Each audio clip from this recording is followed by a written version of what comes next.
So I am retired Detective Heidi Chance. And what did you do when you were a detective, or like what is it you do for a living right now, or what were you involved with? Can you give the details for that? So I retired from a major city police department where I spent 25 years of my life. The latter half of my career I spent as an undercover working sex trafficking in a unit called the Human Exploitation and Trafficking Unit, and I spent almost 14 years there. 14 years. And I don't know anything about that, so what got you into that line of work? So what happened is I was a school resource officer working at a middle school, and basically I would take my police car to the school every day and then bring it back to the police station and return the keys. And one day when I went into the police station, I saw a girl that I knew when she was in 7th and 8th grade in the juvenile holding area, and she was in trouble. And so I recognized her, she recognized me. We kind of like were, why are you in trouble? And basically she explained that she was in trouble for prostitution. And I had already been a police officer for 6-7 years by then, and I knew prostitution was a crime. Where I was stationed, where that school was pretty residential, so I didn't actually put two and two together that youth are actually involved in prostitution and being exploited that way. And so after hearing her story and very brief conversation with her, it was enough to kind of be that aha moment for me to pursue working as an undercover and fighting youth getting involved in this type of crime. So like, gosh, like, and I didn't know about any of this. I was just telling you right now. Like, when you were involved, like, how many crackdowns were you a part of that? Like, how many times did you guys actually uncover things going on in this area? So my work through that unit was the entire city of Phoenix, and so we would do proactive operations regularly, where we would have female undercovers posing as prostitutes, both walking the streets and then also posted up online, advertised, consistent with the advertisements that you would see for escorts.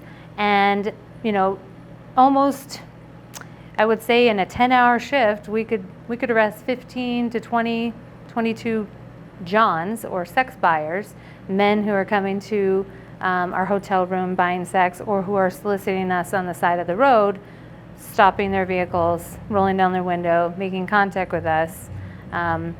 Over the course of that time that I was with that unit, I would say I've had thousands of sex buyers solicit sex from me.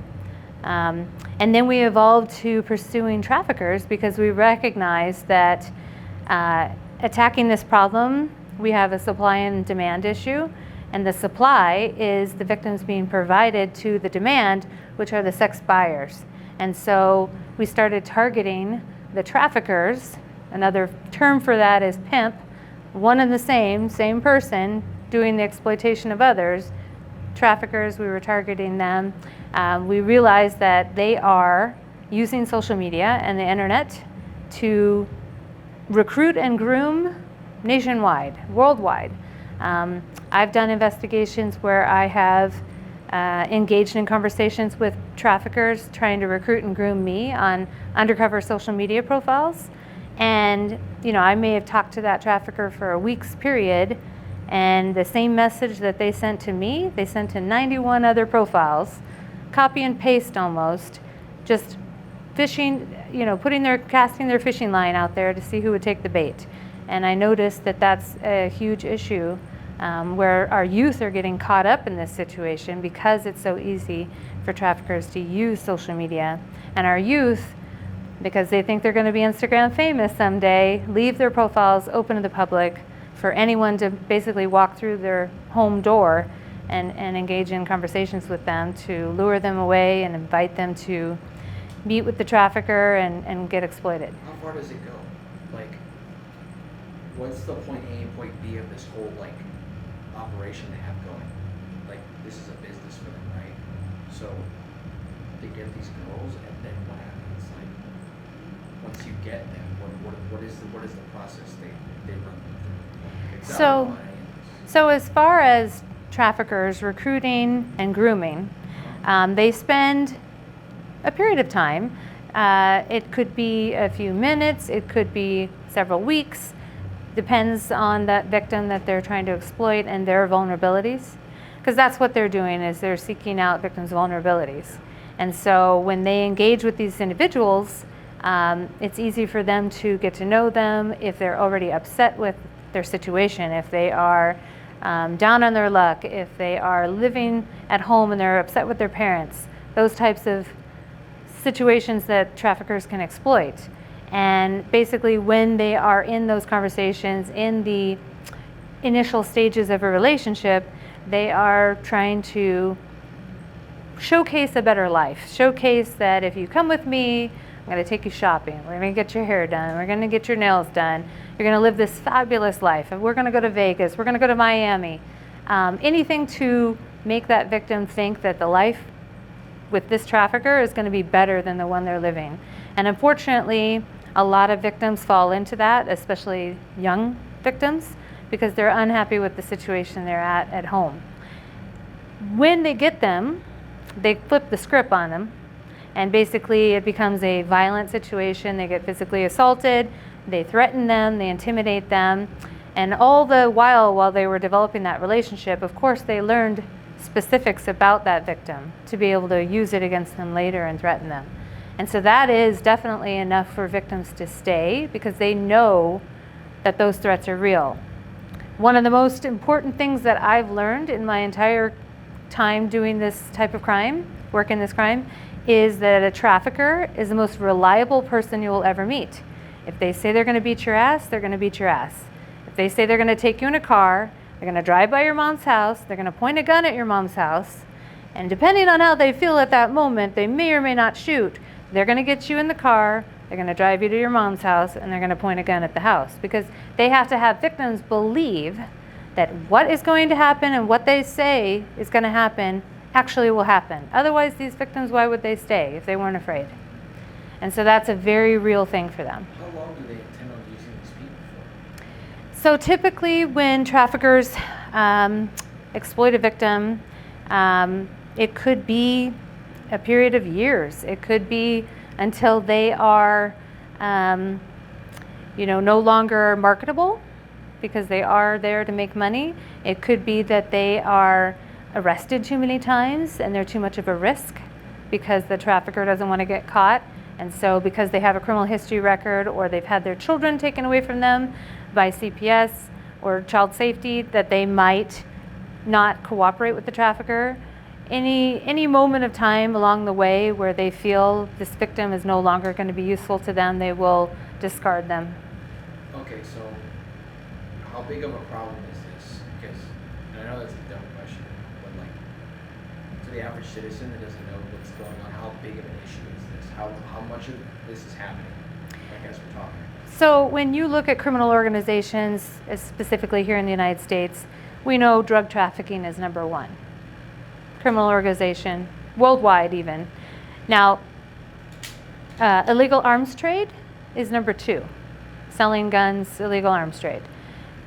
Human trafficking is tied with illegal arms trade, and it will be surpassing it soon, because we now have a situation where drug dealers, gangsters, they all see the potential of selling a human being over and over and over again every day as much more profitable than selling drugs or doing their criminal activity in gangs. Also, selling a person, as long as you can control the mouth of that person and they don't say anything, let's say you get pulled over in a car by the police, as long as you can control that person not to speak up and say anything, go ahead and search my car, officer. They're not going to be caught with anything in the car. They don't have a product. That person is their product. And so it's so much easier for them to do that, and they're seeing that and the profitability that goes along with that, and that's where this problem is exploding. Have you gotten involved in any sort of recovery programs? How many people have you, like, I'll ask this first. So how many people actually get rescued from this issue? Like, how many people do you actually get help? You know, because they can't help themselves once they're deep in the water, pretty much. So a lot of people will Google how bad is sex trafficking or human trafficking, on the internet. They'll Google that. And you'll see numbers from like 27 billion to 30 billion. I mean, that's a couple billion number gap. There isn't really a way to put a number of how many victims are out there, because we don't know what we don't know, and we don't know how many victims haven't come forward to say they're being exploited. So unfortunately, I can't say how many victims are out there. I can tell you, we've recovered obviously a lot. I don't know the exact number on how many we've recovered. What type of programs are in place to help those people? So as far as when we perform a operation, and let's say we're targeting prostitution happening in an area, we will invite the exploited persons to our hotel under the guise of they think they're going there for a sex buyer purchasing them. And then we will invite them to services. We will try and offer them help. We have programs where we actually will do we rent a couple hotel rooms and we'll have them come. Initially, we're going to detain them because we got to make sure they don't have any warrants, but then we're going to send them on to another hotel room, which is full of no law enforcement, full of services, medical services, insurance, like how to get on insurance, services for jobs, all of those things, shelters. And so really that's been huge as far as adult victims, getting them help right then in the moment of our contact, which happens to be negative. I understand that. But other than that, we're trying to turn that into a positive and get them a way out right then. Is there like a chance that you guys doing that could inflame the situation more? Are these girls ever like scared that there might be some sort of retaliation after you guys help them and they can suddenly go missing? Well, there's definitely rules in place to protect victims that we rescue. Like some of the shelters, they can't have a phone for several months because the shelter needs to protect the other people that are there, and they can't have pimps showing up at the shelter causing a scene and trying to get their victim out of the shelter. So it's a non-disclosed location. It is rules about no phone, no outside contact for several months. And really, most traffickers who are aware of their victims going on dates, they are nearby. They're gonna see law enforcement presence, they're gonna dip out, and they're gonna be gone because they know that either they're going to jail, their victim, or they're talking. And so they don't want to be anywhere near any of that, and so they'll leave. And when they do try and reach out to them, they're unable to because we put in place the placement, the rules at the placement, and then they are unreachable. So what's some advice you give people to prevent even dealing with these type of people? Because I know just staying away is one thing, and I know these people will find you, and I have some friends that are girls and say that they'll try and find you, like they even see them in person sometimes. So what's the first thing you should do if you're a woman and you're being approached like that? It relentlessly too. Sometimes it's relentless. Sometimes there's a girl that's really marketable, but they won't stop. Mm-hmm. That I've heard about, and what do you do in that situation? Yeah. So. Because the crime hasn't been committed. Right. They're just trying to push you towards that. However, it is a Class 5 felony here in this state to be encouraging a person to lead a life of prostitution. And so that even initial contact of encouraging a person to go away with them, have sex with men for money, turn that money over to them, all of those things are part of that crime that actually exists before it ever even happens. Oh. Yeah. Okay. Arizona's good like that. Oh my gosh. Okay. Yeah. So can you toss me any random information at this point that I probably am aware of? Because I want to know. So I think with movies and films that have come out recently, like we've all seen Pretty Woman, Taken, 1 and 2, and then Sound of Freedom. I think there is definitely a buzz around sex trafficking these days, which is awesome. And I want to encourage people to get involved in the fight. There's several things that I would suggest to get involved in the fight. One, learn more about sex trafficking. There are online courses out there. I have a course that I've created. There's different resources out there to learn about trafficking, attending events where they're doing training. Two, I would definitely suggest Googling organizations in your state or your area that do work with victims, because definitely the resources and the entire aftermath of what happens to a victim is a whole nother level of care that needs to be going on, and we need people to be volunteering to support those efforts, be it organize, a donation. A lot of times when we would recover adult victims, juvenile victims even, they're not wearing any undergarments. They have heels on, a wig on, and a tube top dress this small. And, we want to offer them maybe a backpack full of hoodies, a hoodie and flip-flops and leggings and undergarments and toiletries, to give them something to make themselves feel at home wherever they're being placed, and give them their own property.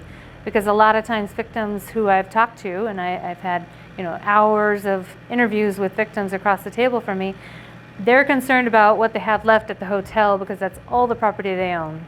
That's all the property that the trafficker let them own this whole time, and they're worried about their toothpaste and their makeup back at the hotel room more than getting away from their trafficker, because that's all they have.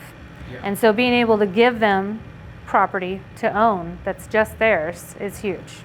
So, can you give me like a?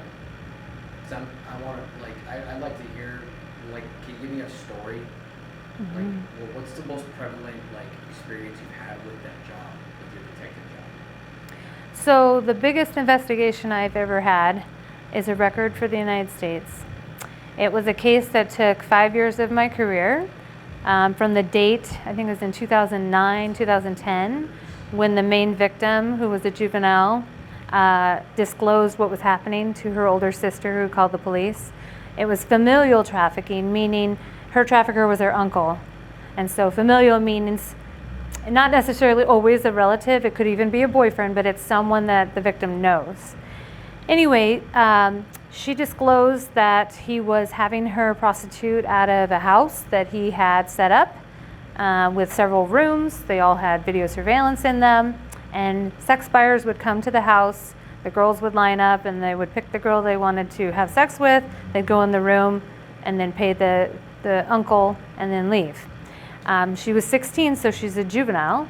And when she disclosed, we investigated for the 5-year period and found 7 victims total. A second juvenile who happened to be his 17-year-old stepdaughter. Her mother was a Department of Corrections officer, and in her 40s, met this trafficker when she started working as a stripper, and ended up getting into the life of sex trafficking in her 40s. So it's not only young people. And basically, the case went to trial, and it took 7 months to end the trial. There were 35 witnesses that testified, including the defendant. It was actually in trial in 2015 when Jodi Arias was doing her trial, so unfortunately it didn't get as much media attention, but it definitely got a little bit, so you can find this case. Anyway, all in all, the case ended with him being found guilty on 101 counts, and the judge sentenced him to 493.5 years in prison.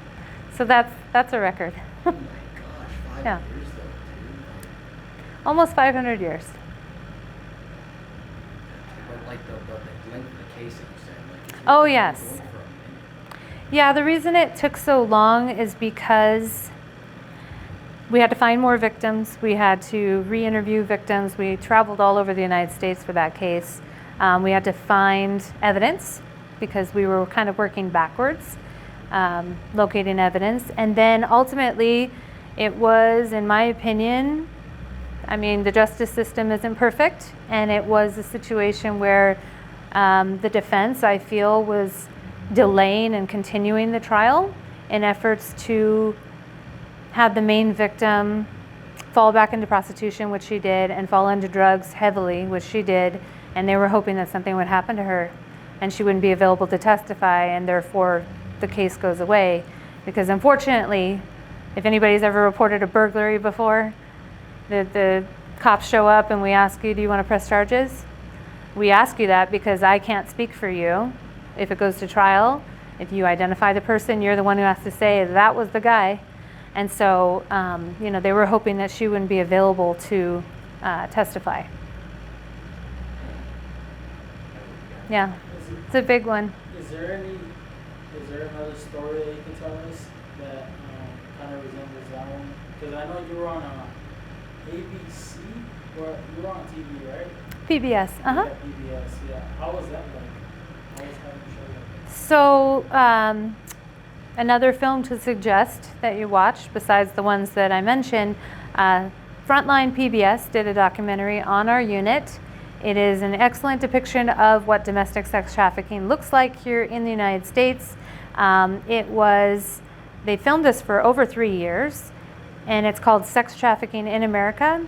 And they followed us around doing undercover operations, and then they followed a case. It wasn't my case, it was another detective's case, but it was followed through to the point where the 3 suspects, 3 different traffickers who offended on this young juvenile, took plea offers and were adjudicated. And so it follows that whole path, which is really good, so you can see, number one, undercover operations that we're working on to proactively target traffickers and sex buyers. And then number 2, an actual case of a juvenile who was recruited and groomed and lured away from home, and then all of what she went through to recover from that. It's a really good depiction. And Yeah. one more question. So, what made you want to come on camera and just talk about this stuff? Because I know you messaged you through the concept Yeah. too. So, what's the reason? Why are you here? So I am here because I want awareness of sex trafficking to be out there in everyone's minds, and I want it to stay out there. I truly believe in the power of awareness. I've witnessed it as I've gone through my career. I first started working where we were just targeting prostitutes and we weren't doing anything really going after traffickers and buyers. And I've seen where when we first started and we've evolved, we are getting larger sentences. We're putting suspects away for hundreds of years. And that is only because of jurors, judges, and prosecutors, and even detectives doing a better job of understanding what sex trafficking is, what's it all about, and truly understanding what a victim has to live with for the rest of their life as a juror. And so that's my ulterior motive for my awareness message. So, for this brand, right, specifically, I Yes. messaged you through this. So, why come through for the brand? Like, you messaged me and you're here, right? Yeah. And why this? Tell me about why a brand. So I really like that this brand has a platform for people to tell their story and to share their story, and that's why I'm here and supporting your brand. Yeah, because I was like, dude, like this one's a big deal. Like, what you're talking about this, man. Like, Yeah, we're just guys with Also, I like Eddie. yeah, I was I'm a like, fan of Eddie. Okay. Yeah. Yeah, fans, Yeah. bro? Yeah. Yeah. Yeah. There's a few inside the gym. Yeah.